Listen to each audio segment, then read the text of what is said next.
आप देख रहे हैं हरियाणा स्टोरी। कुरुक्षेत्र अंतर्राष्ट्रीय गीता महोत्सव के उपलक्ष्य में कुरुक्षेत्र विश्वविद्यालय के ऑडिटोरियम में सोमवार को 48 कोस तीर्थ सम्मेलन का आयोजन किया गया था, जिसमें मुख्यमंत्री नायब सिंह सैनी ने कई बड़े ऐलान किए हैं। हमारी ये खास रिपोर्ट देखिए।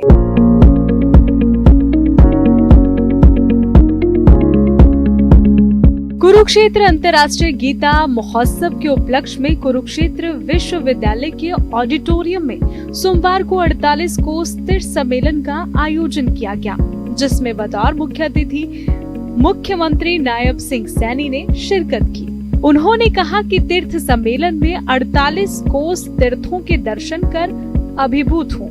मुख्यमंत्री ने अगले वर्ष तीर्थों के रखरखाव में अव्वल रहने वाले 3 तीर्थों को प्रोत्साहन पुरस्कार देकर सम्मानित करने की भी घोषणा की है।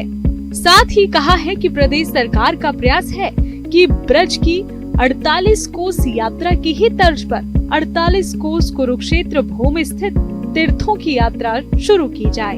धर्म क्षेत्र कुरुक्षेत्र को भगवान श्री कृष्ण की नगरी मथुरा और धार्मिक स्थल हरिद्वार से जोड़ने के लिए इन मार्गों पर ट्रेन चलाई गई है।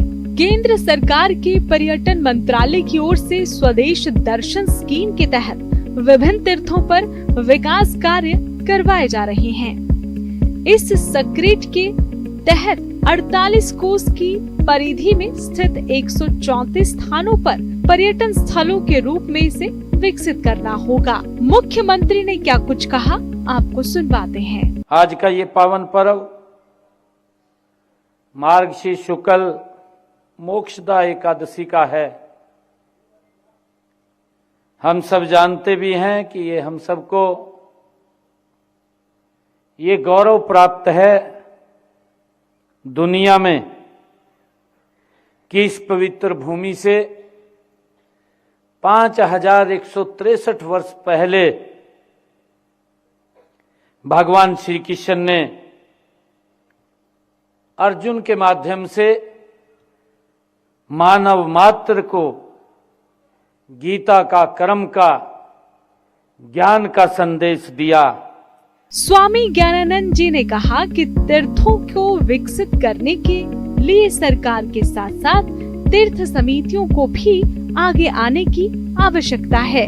अपने अपने गांव के तीर्थों को गौरव समझना चाहिए ताकि तीर्थों के विकास संभव हो पाए। तीर्थ निगरानी कमेटी को हर पहलू पर मंथन कर तीर्थ के विकास को 48 कोस तीर्थ निगरानी कमेटी के चेयरमैन के साथ साथ सरकार के समक्ष रखना चाहिए।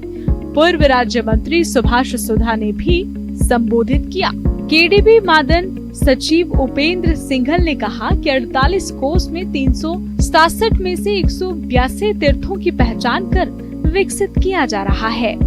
तीर्थों को विकसित करने के लिए सरकार की ओर से दी जा रही आर्थिक सहायता के साथ समितियों की ओर से भी लगातार प्रयास किए जा रहे हैं। जो ये 80 तीर्थ हैं जिन पे काम चल रहा है, इनके ऊपर 80 करोड़ 55 लाख रुपए की राशि से 4 तीर्थ स्थलों ब्रह्म सरोवर, ज्योतिषर तीर्थ, नरकातारी, सन्निहित सरोवर, इसका विकास भी शामिल है।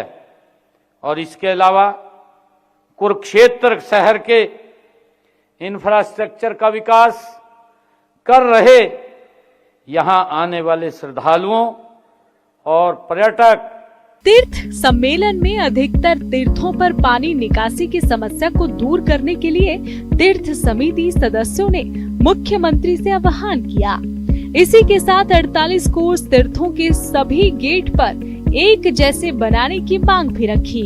कई तीर्थों पर पानी का स्रोत न होने और कहीं ट्यूबवेल न होने की समस्या और कई मुद्दों पर तीर्थ के विकास की ग्रांट जारी होने के बाद टेंडर प्रक्रिया लंबित होने जैसी समस्याओं को मुख्यमंत्री के समक्ष रखा गया। मुख्यमंत्री ने सभी का जल्द निवारण करने का आश्वासन दिया है। मुख्यमंत्री ने कहा कि इस समय कुरुक्षेत्र की 48 कोस की परिधि में स्थित लगभग 80 तीर्थों पर विकास कार्य चल रहा है। 80 करोड़ 55 लाख रुपए की राशि से 4 तीर्थ स्थलों ब्रह्म सरोवर, ज्योतिसर तीर्थ, नरकातारी सन्निहित सरोवर का विकास शामिल है।